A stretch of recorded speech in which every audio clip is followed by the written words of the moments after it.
How you doing there? Welcome back to Babble on Talmud. Today we're studying Daf Nun Tes, Daf 59 of Masechta Chullin. Friends, Daf 59 is a fascinating daf. On Daf 59, we discuss the simone kashrus of animals, distinctions between beheimahs and chayas.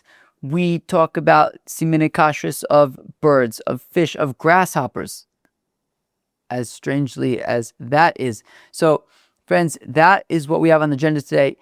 Very, very interesting. A lot of slides, a lot of stuff to look at. So I think it's going to be great fun and a great daf. So come, join me. Let's have a great time and let's study Daf Nun Tes, Daf 59 of Masechta Chullin. All right, friends, we begin on Daf Nun Tes, Daf 59. About 15 to 20 lines into the Amud at the Mishnah that says, Simane beheimah, the Chaya nemu min haTorah. The signs, the kosher signs of beheimahs and chayas. Beheimahs and chayas, although, right, the pasuk says, right, V'zos ha-chaya she'tochlu mikol beheimah. Or so, what is, do we even have the pasuk here? I don't know. But anyways, right, that we say that chaya is bichlal beheimah. A chaya is a type of beheimah. Anyways, the simane kashrus for which animals, whether we're talking about beheimahs, which are like cows, sheep, goats, or chayas, which are like deer. So they're simane kashrus of what you need to look for to tell if they are kosher. First of all, they are all the same signs, and they are written in the Torah. We will get to what they are at the beginning of the Gemara. I will leave us all in suspense, although I have to imagine that most of us already know what they are. Chewing gut and split hoofs. Anyways, says the Mishnah. So simani beheimah v'chaya, the kosher signs of beheimahs and chayas, nemu min Torah, are written in the Torah, and we will see in just a few minutes what the Torah writes about them. V'simani ha'of, when it comes to the kosher signs of birds, lo ne'emu, they are not explicitly written in the Torah. Instead, what the Torah writes is all the birds that are not kosher. I think there's 24 of them.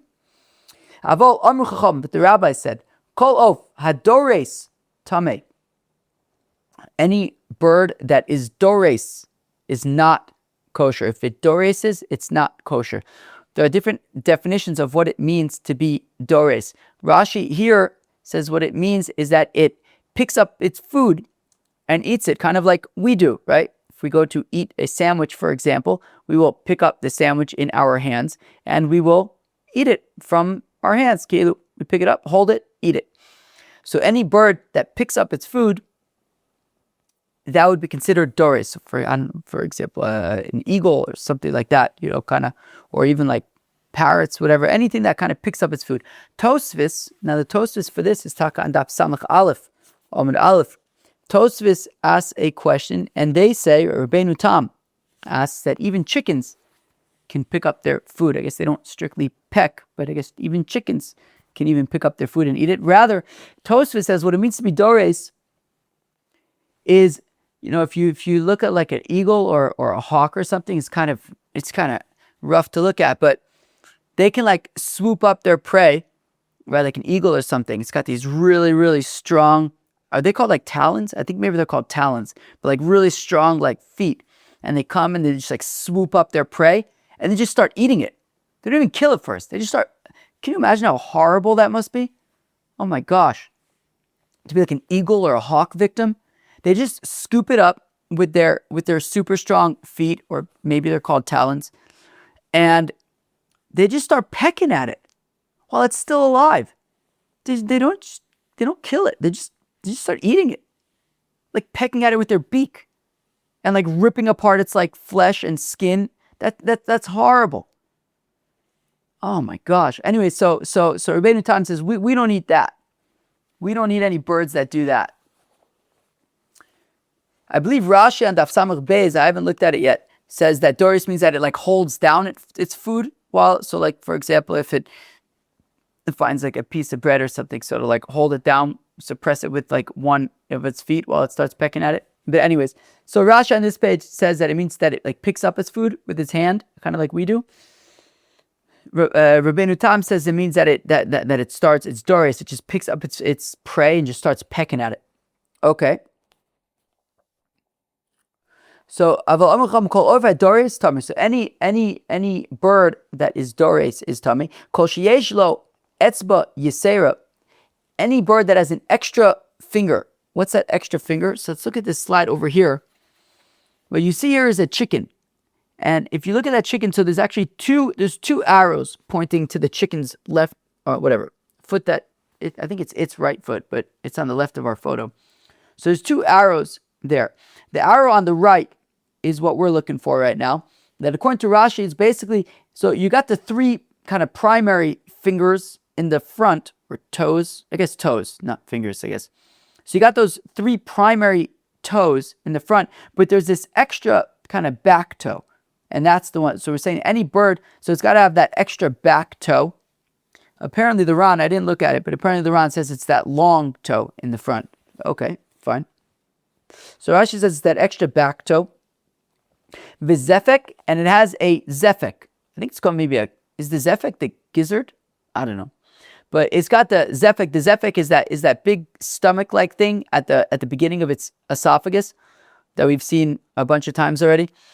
So like when a chicken pecks that stuff and swallows it, it goes first into that like big kind of stomachy thing in its throat. And from there it goes down to the Heliga Korkivon. Anyways, so the zefek, it has a zefek. The Korkivonu niklaf. And its Korkivon is peelable. I went to a chicken shechita the other week. So when I went there, I had the task of cutting open one of the Heliga Korkivons and peeling the inside. So here you could see in this slide that this is what a Korkivon looks like. So the inner layer, the yellow inner layer of the Heliga Korkivon, you could peel it out. You could peel it out. So three signs of a kosher bird are that it's got that extra toe in the back, it's got a zefek, and its Korkivon is peelable. So kosher. Reb Lazar Reb Tzadok as another indication of a non-kosher bird. Kol of acholek es raglav tamei.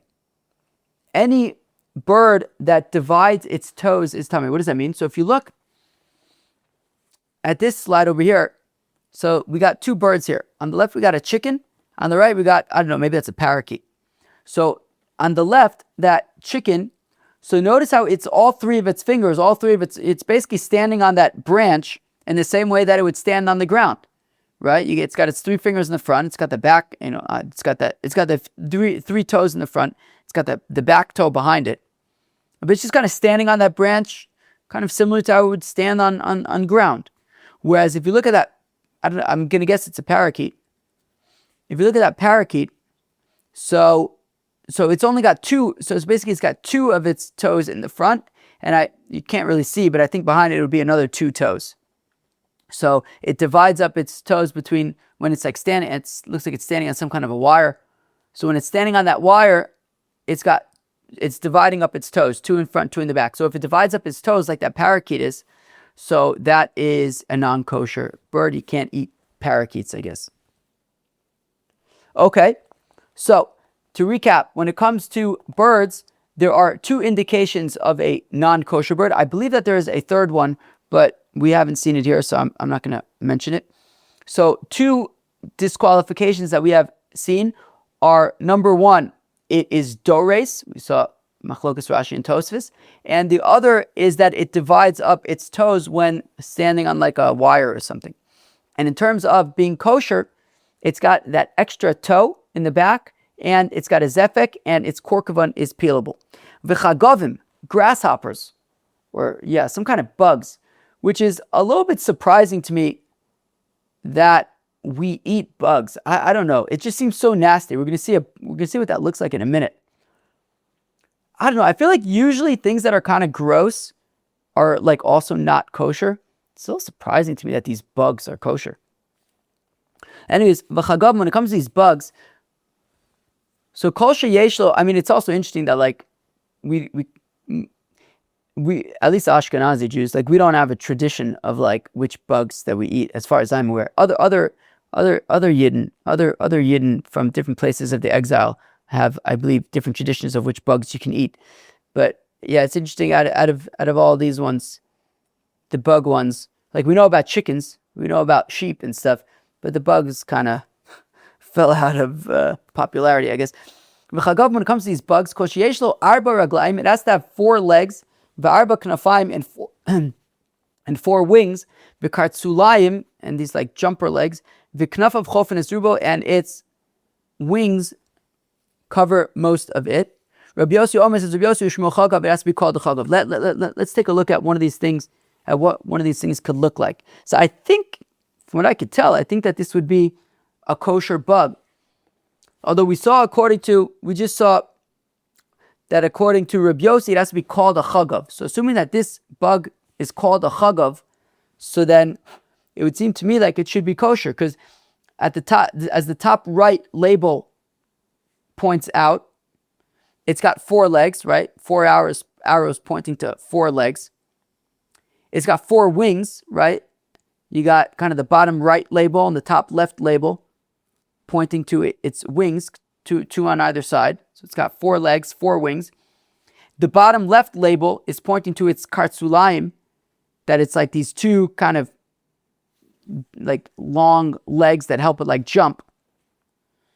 So as long as it's called a chagav, it looks like it's got all the things that we need. And the wings need to cover most of the length of its body and most of the width. That could actually, maybe that could be a disqualification, is that maybe it's not covering like the width of its body. I don't have another example of a bug, but like, right, unless that's just when its wings are extended, I don't know. But other bugs, like their wings just kind of like, at least when they're not flying, when they're resting, just kind of cover their body. So their length and their width of their body. So maybe that could be a disqualification of this bug. If this, I don't know, if this is maybe considering not covering the kind of width, like it's not like covering its body. You could totally see its whole body. So maybe that would be a disqualification. But you can at least see all of the components in this one. Okay, does anybody want to eat that? That's gross, right? If you want to eat that, let us know in WhatsApp. Although, if you do, we'll all know that you want to eat that. So, just think about it a second time before you do it. Okay, I'm going to drink some tea while you think about that. Okay, back in the Mishnah. Uvedogim, when it comes to fish, kol sheyesh lo snapir v'kaskeses. Of course, fins and scales. When it comes to fish, according to Tanakh, it just needs to have 1 fin and 1 scale is sufficient. Abuda Omer says, Abuda shnei kaskesin v'snapir echad. It has to have at least 2 scales and 1 fin. Veluin kaskesin, these are the scales akvuin bo, that they're like part of the body. The scales, like this protective skinny kind of thing. V'snapirim, and fins aporeach boen, which is what it swims with. Okay, gewaldig. So for fish, the fish needs to have fins and scales, as I think probably many, if not all of us, already knew. So very, very interesting Mishnah over there. We mentioned beheimahs and chayas, although the Mishnah did not say what the requirements are for kosher beheimahs and chayas, only that it's in the Torah. We mentioned the requirements for birds, the requirements for grasshoppers, or chagavim, however that's defined, and also for fish. Let's have a look at the Gemara. It says the Gemara, Tana Rabbana, the rabbis taught, Elu ein simane beheimah. Okay, these are the kosher signs of beheimot, of animals. Kol beheimah mafreses parsa v'gomer. Let's actually read that pasuk. So it says the pasuk, I'm reading from the pasuk, v'chol beheimah, any animal, mafreses parsa, that has split hooves, v'shosas shesa shtei prasos, and its entire hoof is divided into 2. Okay, we'll look at that in a second. Maila geira, and it chews its cud by beheimah, osa tochelu. That's what you can eat. Okay, so basically split hooves and chewing its cud. So chewing its cud, we've kind of discussed several times in the context of the digestive system of animals with the four different stomachs that we've learned so much about. That basically an animal will, a cow or a sheep or a goat will rip up some grass, and it'll go into its keres, and then from its keres into its beis hakosos.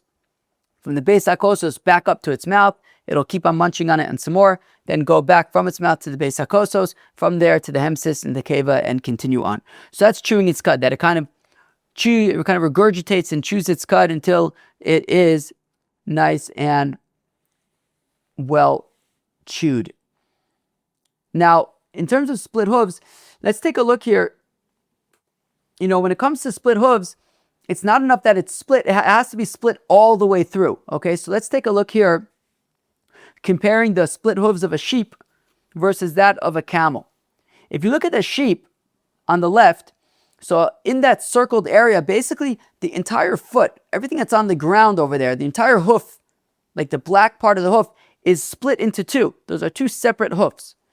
As opposed to if you look at a camel, I circled kind of the foot part of the camel that stands on the ground, and there really only the bottom is split into two, but the top is still is not split. It's not the entire foot the sole of the foot is not split into two. Whereas by the sheep, we see that the circled area, the hoof part, that black part, is really two distinct hooves. So when it comes to split hooves, that's what we're talking about.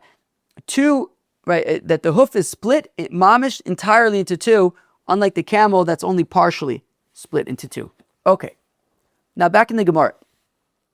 Tanu Rabban and the rabbis taught, Eluain simane beheimah. These are the signs of a beheimah that is kosher. Kolbim mafres is parsa v'gomer. Right, so we just read that pasuk that talks about requiring split hooves, entirely split hooves, as well as chewing its cud. Now, kolbit. Now the Gemara says the Brisa says something very interesting. A little peculiar, and we're gonna explain it and make sense of it. So at the beginning, it's going to be peculiar. Any animal that chews its cud, biyadua she'ein la shinayim limala v'tahara. So if it chews its cud, then that means that it doesn't have upper teeth, and therefore it's tahor. Later, in a few minutes, the Gemara is going to ask, why? Who cares about it? So, why? It sounds like if it's chewing its cud, then that's an indication that it does not have upper teeth. And it sounds like what it's saying is, and because it doesn't have upper teeth, it's kosher. Who said anything about upper teeth? We just read the pasuk. It says split hooves and chewing its cud. Who says anything about upper teeth? We'll get there in a minute. But for now, the Brisa says that any animal that chews its cud, that's an indication that it doesn't have any top teeth, and therefore it's kosher. Let's actually, did you know that sheep and goats and cows don't have top teeth? Here, take a look. Here's a photo of a cow. Look at the top of its mouth. There's no teeth there. Right? Animals that chew their cud, they don't have top teeth, which I think might actually be why they have to chew their cud, because they can't initially chew it very well. So it kind of goes down in pieces and then kind of comes back up for better processing. They do have back teeth, like molars and stuff. Anyways, okay, so back in the Gemara. So any animal that chews its cud, so you can assume if it chews its cud that it has no upper teeth, utahara, and it is kosher. Uchlalu, is this really a general rule? Very gomel. What about a camel? Demaila gera, who a camel chews its cud, ve'ein lo shinayim lemala v'tame. A camel chews its cud and does not have upper teeth, and yet it's not kosher. Says the Gemara, wait, what do you mean a camel does not have upper teeth? It does. Gamul nive isle. A camel has fangs, and this is what those fangs look like. Yeah, you see the camel, it's the top of its mouth, it's got those like two fangs. So it's not, I wouldn't exactly consider that toothless. So the Gemara says, okay, enachanami, but barei ben gamel, a young camel doesn't yet have fangs. So a young camel chews its cud, has no upper teeth, and yet it's not kosher. Say there's no upper teeth, there's no upper teeth, and yet it is not kosher. Visu, and more so, Hare Shofin Bar Neves. The Torah writes, the Torah gives, in the Torah itself, there are 3 examples of animals that chew their cud and are not kosher. The camel, but also hares, Hares, hares, and shafons. Shafons are hyraxes. Some little beaver kind of animal. I don't know, I just mentioned beaver. It looks kind of similar, but it's not a water animal, I don't think. I think it's a land animal. Anyways, so the hyrax and the hare, they also chew their cud. I think it's not exactly technically labeled scientifically nowadays as chewing its cud, but it does a similar regurgitation thing. Demai leger, that I'm going to translate as chew their cud, that they chew their cud, v'yesh len shinaim lamala, and they have teeth above. So this principle is kind of hitting some snags. Vitmein, and they are not kosher. But more so, shinaim iksiva baraisa. Also, why are we focusing on the teeth or the lack thereof? That's not written in the Torah. It's also we're saying okay, if it chews its cud, therefore it's an indication that it has no teeth, and therefore it's kosher. But it doesn't say anything about not having teeth in the Torah. And also we had these examples of animals that chew their cud and do have teeth, like the hyrax and the hare, or a camel once it's older. So okay, this is okay, friends. This is what's going on. Kol beheimah she'ein la shinayim. Look, the other way around. If you have an animal that has no upper teeth, she'ein la shinayim l'mayla biyadua shehi mayla zgeira umafresses parsa v'torah. Look, if you have an animal that has no upper teeth, you can conclude about it that it chews its cud and that it has split hooves. So, for example, a goat has no upper teeth. You can conclude it chews its cud and has no split hooves. What? That it chews its cud and has split hooves, and it is kosher. Vlivdok bit par sosel.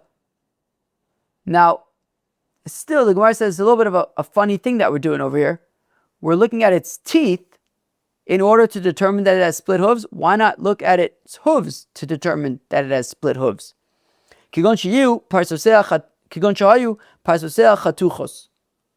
Well, what if you have an animal whose the bottom of its feet have been chopped off? So you can't look at its feet because its hooves have been chopped off.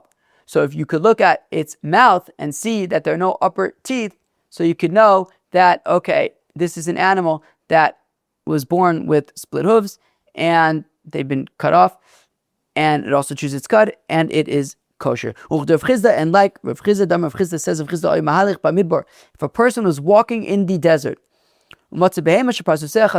and he found an animal, and this animal's hooves were chopped off, bodek befia, so you could check its mouth, im ein la shinaim l'mayla, and if there are no teeth in its upper palate, biadua shehi tehora, so you can conclude that even though you can't see its hooves, it is nonetheless a kosher animal because it does not have upper teeth, and therefore you can conclude that it chews its cud and has split hooves. Im lav, however, if not, if there are no teeth, i.e., if there are teeth, well then, biadua shehi tameya, then you can conclude that it is a non-kosher animal if it has those teeth above. Uvavachi yakir gomel, so long as you can be sure that it isn't a camel, right? Meaning if you look at its upper teeth and see that they are absent, that there are no upper teeth, so then you can conclude that it's a kosher animal, so long as you are aware of what a camel is and that this is not a camel. Gomel nive yisle. Wait, but a camel has those upper fangs. Ela uvavachi yakir ben gomel. Rather, it means that you have to be aware of what a young camel is, and as long as you're sure that this is not a young camel, you can conclude that it is a kosher animal. Lav omart ika ben gomel ikanami mina achrina didami leven gomel. But one second, shan't we say that, well, just like a young camel is an exception, there are other exceptions as well, right? We have this rule that if you look at its upper teeth and there are none, you can conclude that it's a kosher animal, but that's not a hard, fast rule. There's an exception, a young camel. And shouldn't we say that just like there's one exception, there are others? No. Lo sagataytech, do not think that. Titani devere bishmo, stop at the bishmo, vesagomel kimaila gera hu. It says about the camel that it chews its cud. It says maila gera hu. Hu is a limiting word. It chews its cud and yet is not kosher. Shalit ba'ilamo yodea, the Rabbanu Shalom knows she'ein l'chadavar maila gera v'tamei ela gomel, that there's only one example of an animal that chews its cud and is tameh, and that is the camel. And as Rashi and Tosfos also point out, that when we say camel here, it means camel and also the hyrax and the hair that are also explicitly mentioned in the Torah, but that's it, no others. Lefichach per bo hakosov hu, and that is why by the camel it says hu, it. It is not kosher, but any other example other than the camel, the hair, and the hyrax, if it chews its cud, it is kosher. Givald. V'amr Rav Chizdit, and says Rav Chizdit, Hay mahalech, it says baderech, you can change it to bamidbar if you want. If you were walking in the desert, umatzah beheimah shapia gamum. What if you are walking in the desert and you find an animal that its mouth has been mutilated and therefore you can't check for whether it has teeth or not? So bodik b'parsosea, okay, so just check its hooves. Im parsosea stukis, if it has split hooves, bi'adua she'itara, then you can assume that it is a tahor animal, it's a kosher animal. Im lav, if there are no split hooves, bi'adua she'i tmeya. If it doesn't have split hooves, okay, well then it's not kosher. But if it has split hooves, you can assume that it is a kosher animal. Uvavad she'yakir chazir, as long as you are aware of what a pig is and are confident that this animal is not a pig. But one second, just like there is an exception to the split hooves rule, i.e. a pig, don't we have to assume that just like there's one exception, there are others? No, the Tana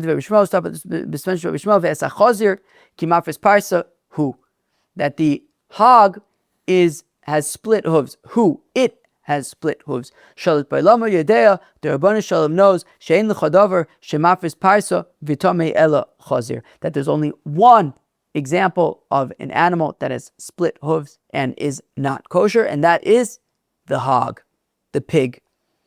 The Fichach Per Pa Kosov Hu. That is why the pasuk says by the pig, Kimafris Parsa Hu.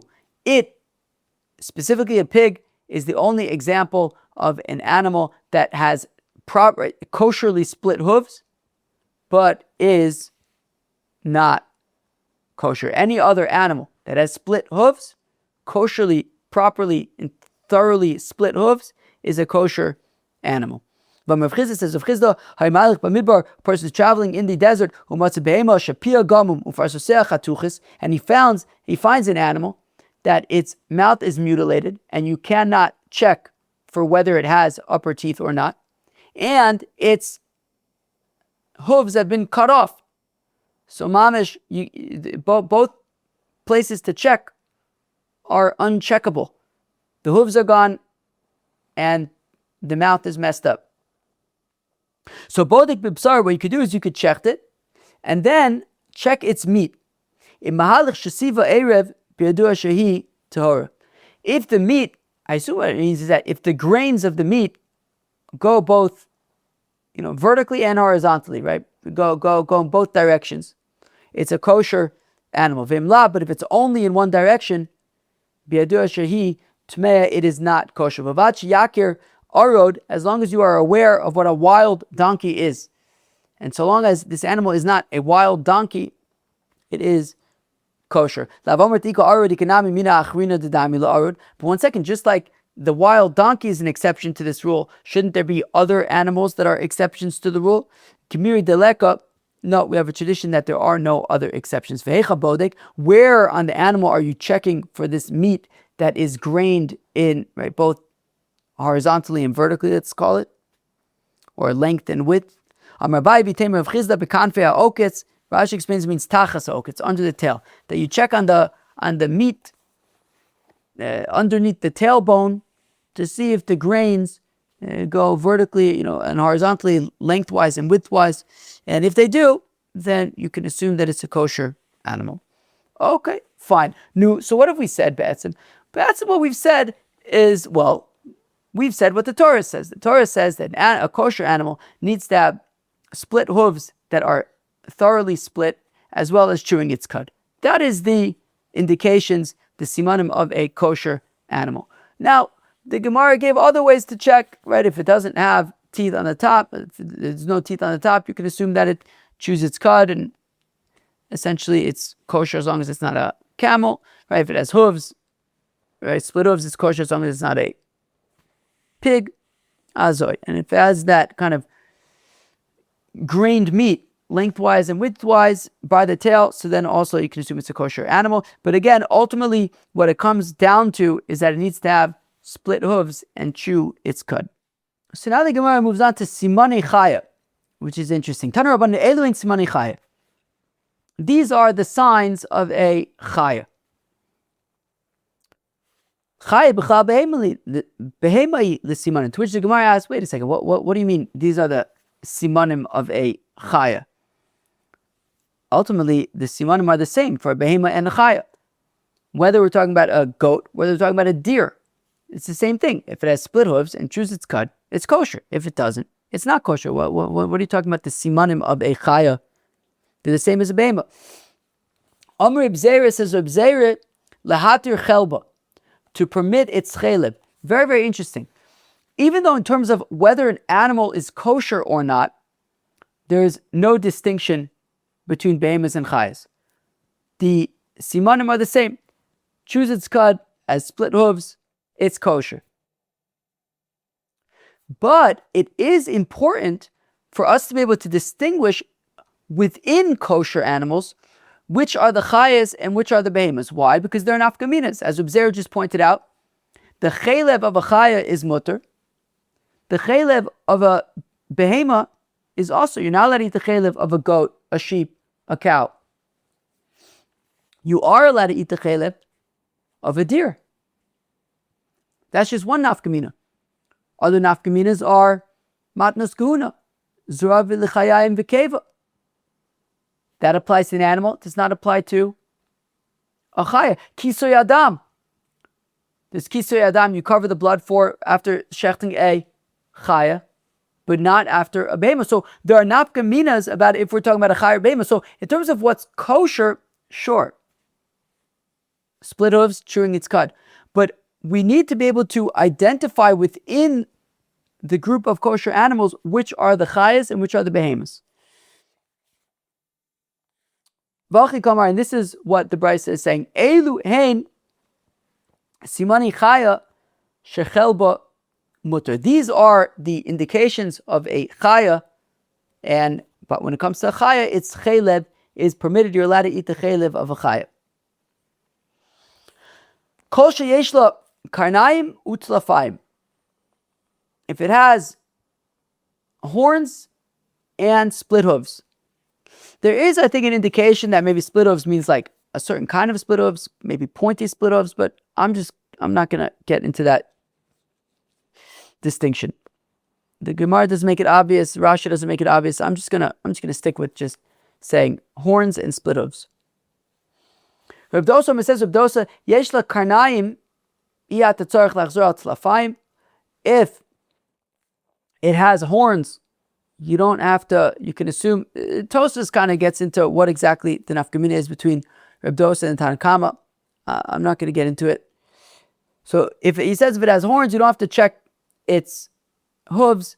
Yesh la tafayim, if it checks its hooves, tzarich ata lachzor al karnaim, you still do have to check its horns. Okay, fine. The kerish, when it comes to a kerish, afal pisha ein lo, even though it does not have ela keren achas, it only has one horn, not multiple horns. Chelbo mutter, it's a chaya, and therefore its chelev is mutter. So what did we just say? That was a little bit of a kind of tricky brisa because there's a lot of details there. But be'etzem, we're discussing how can we tell apart a chaya from a beheimah. And if we go based on the Tanna Kama, be'etzem, it needs to have split hooves and also horns for it to be classified as a chaya. Now, uchlalu, is this like a hard, fast rule? Vare A's, what about a goat? The yeshla kanaim v'tzlafaim. A goat has horns, and it also has hooves. V'chel ba'asa, and yet you're not allowed to eat its chelev. It's a beheimah. It's not a chaya. So it can't simply be that it needs to have split hooves and horns, because then that would mean that goats are chayas, but they're not. They're behemoths. Kruchos ba'inun. We need, the way that Rashi defines them is that the horns need to be layered. The horns need to be layered, not just one layer of horn, but multiple layers of horn. And a goat doesn't have multiple layers; it's only one layer of horns. Very sure, the kruchis v'chel ba'asa, but an ox has layered horns, and yet an ox has layered horns, and yet it is a beheimah. It's not a chaya. Charukos b'inan. Well, we need the horns to be grooved. They have to have grooves in them. And ox horns are smooth. They aren't grooved. Vare A's de charukos, but goat horns are grooved. V'chelbo asur, and yet it is a beheimah. It's not a chaya. Mifutzalos beina, they need to be branched. Let's take a break here for a second and just look at some stuff. So here we have a slide that has a goat and an ox. So what we see with the goat is that the goat horns are grooved, right? If you look on the goat on the left, they're not like smooth horns. If you look at the horn of the ox, they're pretty much smooth. But if you look at the goat, they're like bumpier. They're like groovier. So what have we said so far? We have said so far that in order to be considered a chaya, its horns need to be grooved. And also, so first we had said simply that it needs to have split hooves and horns. We said that then by that definition, a goat would be a chaya, but it's not. We said, no, the horns need to be layered. So we said, okay, fine, but then a ox, which has layered horns, right? Its horns, I guess it's not just, it's thicker horns. They're layered, layers of horn. Then an ox would be a chaya, but it's not. It's a beheimah. To which you said, well, it has to be grooved. And an ox has smooth horns, not grooved. Okay, but if we look at that, if we say, okay, if it's about being grooved, so if we go back to the goat again, its horns are grooved. So now we just said something else, which is mifutzalos ba'ina. That's a question of what mifutzalos means. Let's say for now what it means is like what Rashi says, which is branched. The horns need to be branched horns. Right? The horns of the ox and the goat that we saw, there, right? Each horn is just like one horn. But there are some animals that its horns are like, branched into lots of branches. We'll see an example of that in a second. There's a reason why I'm not showing it, because it's a little bit questionable. So now the Gemara says something very interesting. Barei tzvi, the ein mifutzalos, v'chel bo mutter. The Gemara says something very interesting. Well, what about a tzvi? So let's define tzvi as a deer. So the Gemara says, but a deer is a chaya, and yet its horns are not branched. Now Rashi points out, wait a second. A deer as far as what we refer to as a deer, does have branched horns. And we'll see that in a second. Rashi says that the deers that we know of do have branched horns. So why is the Gemara saying that it doesn't have branched horns? So Rashi suggests that when the Gemara mentions deer, it's not actually a deer, but rather an ibex.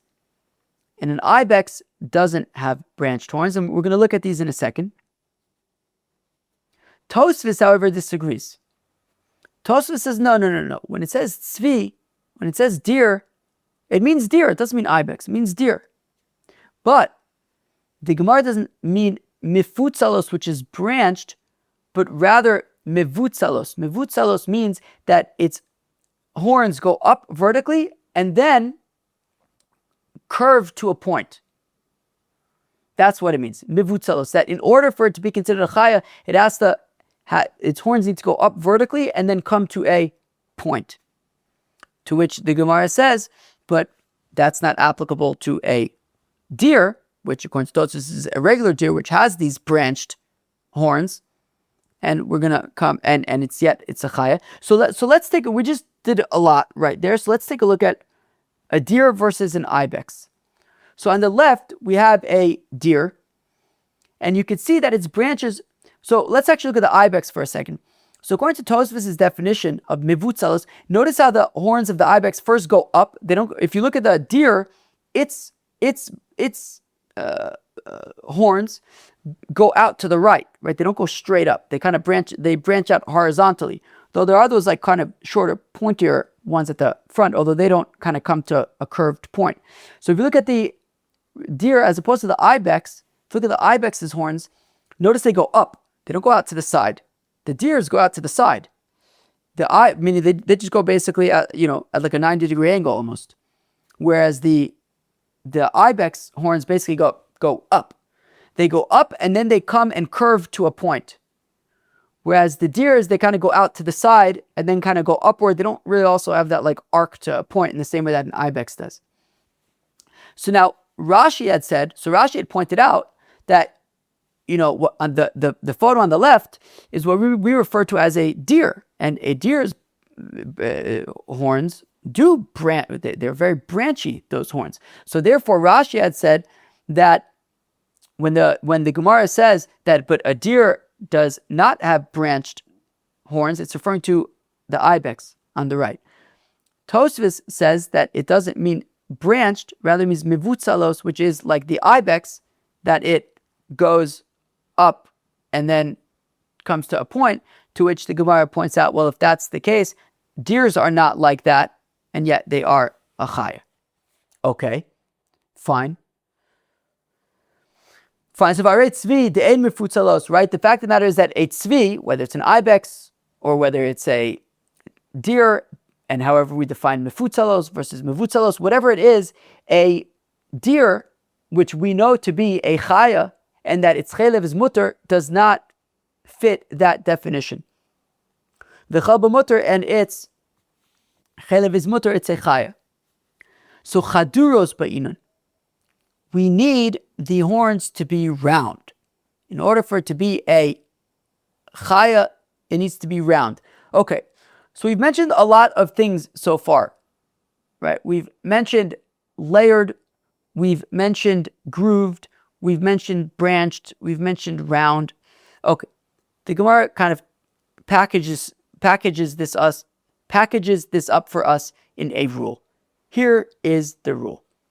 Hilkach, therefore, heicha demifatzla lo dina v'lo dayana. Look, if it's mifatzla, whether it's Tosfos' definition or Rashi's definition, let's just for simplicity, let's go with Rashi's definition of branched. So if you see an animal that is branched, that its horns are branched, lo dina v'lo dayana, there's no question, look no further, it's a chaya. You see an animal, right, a kosher animal, split hooves, chews its cud, it's got these horns that are branched, that is a chaya. It's not a beheimah. Done. Now, heicha delo mifatzla, if you have an animal that doesn't have this, so then, It doesn't have branched horns. So ba'inan, then we need a combination of all of the following three. Kruchis, they must be layered. Chaduris, they must be round. Vicharukis, and grooved. For it to be a chaya, it has to have all three. It has to be layered. It has to be layered, round, and grooved. Vehu dimivla chirkayu, and the grooves need to be like one on top of the other, like very close to each other, like kind of stepping on each other. Vehainu sveka deiza karkus, and this is the suffix of the iza karkus. What does it mean that this is the suffix of the iza karkus? This is basically because you can technically ask the following question, right? If we go back to our slide with the goat and the ox, technically all we needed to say was grooved and round, right? Because basically, if we would only say grooved, that in order for it to be considered a chaya, it needs to have horns that are grooved. Well, then we'd say, well, then a goat matches that definition, and that would mean that a goat is a chaya, but it's not. We say, okay, fine. And if we would just say that the horns need to be round, so then you would say, wait, but then that would include a ox whose horns are round. So if we say, fine, if you say that the horns need to be grooved and round, so we'll say, okay, well, that excludes a goat because even though its horns are grooved, they aren't round, they're like wide. And it excludes an ox because even though they're round, they aren't grooved. But there's this other animal that's called the Iza karkus, the karkus goat. Okay, it's a type of goat, apparently. And the thing is about it is that its horns are grooved and they're round. So based on that definition, it would be a chaya, but it's not. It's a beheimah. And that's why we had to include a combination of not just grooved, not just round, but also layered as well. Kruchos, layered. And this Iza karkus, this karkus goat, its horns are round and grooved, but they aren't layered, and that's why they are not a chaya, rather they are a beheimah. Hayiza karkus, there was this karkus goat, Tavai Beresh Gelusa, that was by the Reish Gelusa. They had it by the Reish Gelusa. The Okur Milo Tsana the Taiba Mina, and they secured, they removed from this Iza karkus a whole basket full of chaylev. Rav Achai Osir, Rav Achai says you can't eat it. The Iza karkus is a beheimah. It's not a chay, it's a beheimah. It's chaylev is osir. Rav Shmuel Breder Ababo ochol minei, whereas Rav Shmuel Breder Ababo, he ate the chaylev. Kriyanashin, he said about himself the following pasuk from Mishlei: Mi pri pi'ish tisba bitno. From the fruits of the mouth of a man, one fills his stomach. What he meant by that is that Rav Shmuel Breder Babbo said, because I heard the tradition from one of my teachers that the Iza karkus is a chaya, not a beheimah, that's why I was able to enjoy this chaylev. So according to Rav Shmuel Breder Babbo, you would have to say that the definition of a chaya is only the grooved and round requirements, not the layers. And therefore, since this Iza karkus has grooved round horns, that is why it was considered a chaya, and that is why Rav Shmuel Breder Babbo enjoyed that chaylev, because he considered it to be a chaya.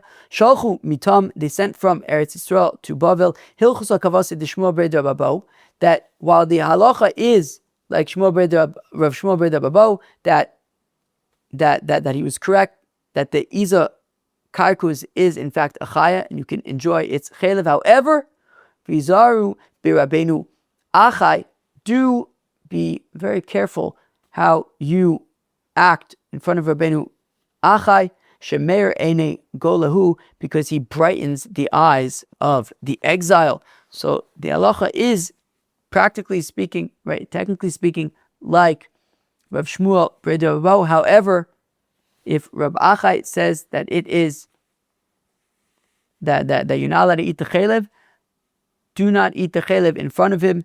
He is a great person. He lightens the eyes of the gola, and therefore be careful to respect him. Okay, gewaldig. That was Daf Nun Tes of Masechta Chullin. Daf Nun Tes of Masechta Chullin was a very interesting daf. We started getting into Simane Kashrus, how to tell which animals, fish, birds, insects are kosher. And I believe that this is going to take us now till the end of the parak, to the end of parak Elu Trefis, until Daf Samach Ches. So we learned about animals, birds, chagavs, and fish. So in terms of animals, to be kosher need to have split hooves and chew their cud. However, among animals that fit that definition, there are beheimahs, and there are chayas, and there are nafkaminas. For example, you can eat the chalev of a chaya, you can't eat the chalev of beheimah. So how do we know which are chayas and which are beheimahs? So one way is they have to have hooves. Okay, I mean, all of these animals have to have split hooves. But also they have to have horns, particular kinds of horns. Either if you see an animal, according to Rashi, with branched horns, so if it has split hooves and chews its cud, and it has horns that are branched, like what we refer to as a deer, so then you automatically know that it is a chaya. You can eat its chalev. According to Tosfos Rabbeinu Tam, he says if you see that its horns are vertical and come to a pointed tip, you know automatically that it is a chaya. For example, like an ibex. Or alternatively, it has to be its horns are grooved and round and layers. Although we saw at the end that Rav Shmuel Breder Rabo would say just it needs to be grooved and round. He didn't require it layered. And we had said technically the halacha is like that. Fine.